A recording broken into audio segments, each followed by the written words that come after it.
Morar em edifício tem vantagens, claro, mas também pode dar muita dor de cabeça. Seja por causa de vizinhos inconvenientes, seja por questões ligadas às regras do prédio.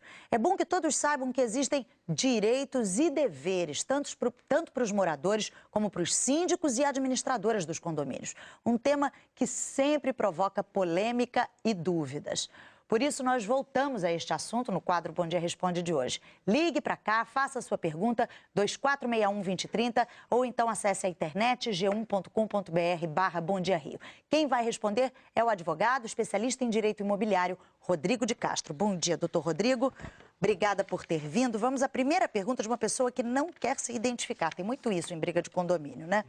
É uma pessoa que diz o seguinte: tem uma vizinha que não respeita a lei do silêncio. Às vezes, de madrugada, com discussões constantes e ofensas a um filho de mais ou menos 13 anos e uma filha de 2 anos, que ela xinga de tudo que é possível.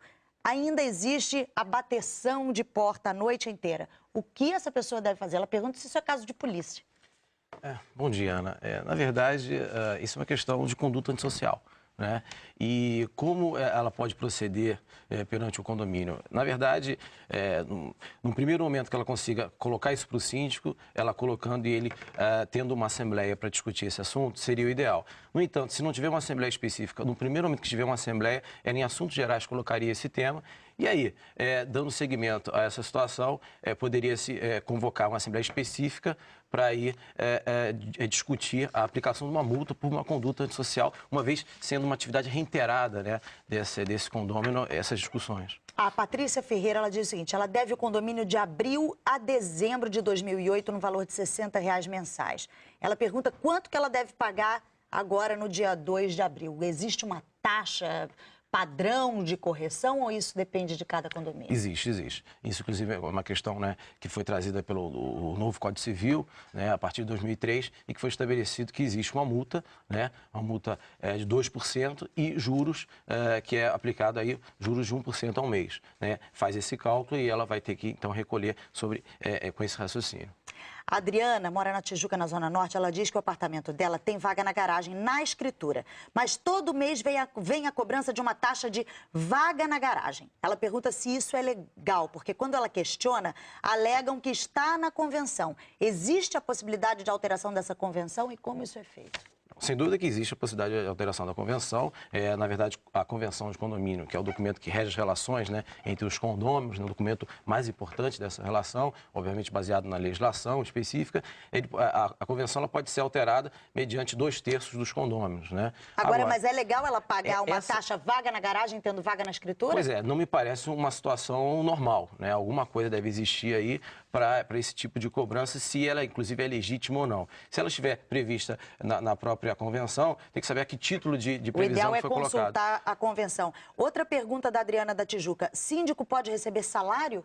Sim, na verdade o síndico ele não é um empregado do condomínio, ele é um representante do condomínio, mas pode ser estipulado, né, para a própria convenção ou em assembleia, né, a remuneração desse síndico. Ela pergunta ainda como esse valor é estipulado. Na verdade, o que muito se percebe, né, na prática é que geralmente o síndico ele deixa de pagar a cota condominial por conta do exercício dessa função de síndico. Agora, isso é estabelecido também em convenção, estabelecido também na Assembleia, né, que vai estipular pelos próprios condôminos, né, qual vai ser a remuneração, se existe e qual seria a remuneração. O senhor Célio Antônio Cornélio, de Icaraí, em Niterói, pergunta o seguinte: é possível um condomínio, no caso de 12 condôminos, ser administrado por uma comissão de condôminos ao invés de um único síndico? Ana, nesse caso, não é comum esse tipo de situação. Na verdade, existe a figura do síndico, né? O síndico ele pode ser assessorado por um conselho consultivo, coisa do gênero, mas não ter uma comissão que vá representar o condomínio. É o síndico realmente. O Edivaldo Paulino diz o seguinte: após uma reclamação com o síndico por escrito, qual é o prazo para ele responder ou tomar providências? Na verdade, não existe um prazo, né? Não existe um prazo, mas uma vez que esse síndico não tome nenhuma providência, volto a dizer, no primeiro momento que tiver uma assembleia geral extraordinária, em assuntos gerais, coloca-se essa reclamação. Ele deve ser cobrado. A Sheila Mazioli pergunta o seguinte: é permitido avançar uma área do apartamento para as jardineiras da fachada?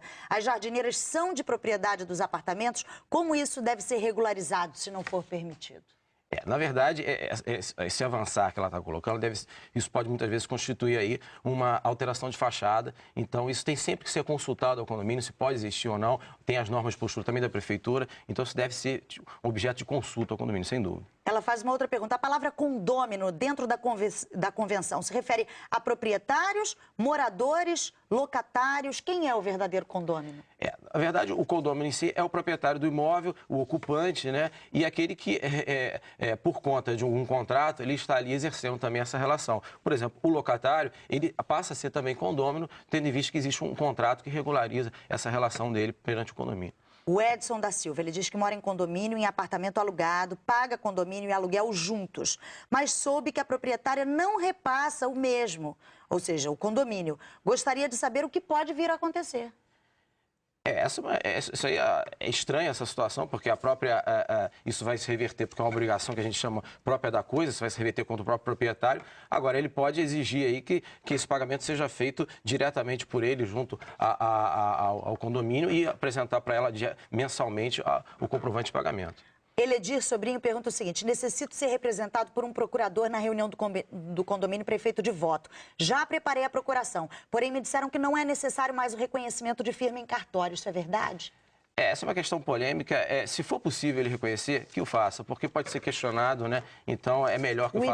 O ideal para não correr o risco. Uma questão de bom senso é melhor. Muito obrigada pela sua participação, Rodrigo de Castro. Obrigada por ter vindo aqui ao nosso Bom Dia Responde. Eu que lhe agradeço, Ana, em nome da OAB.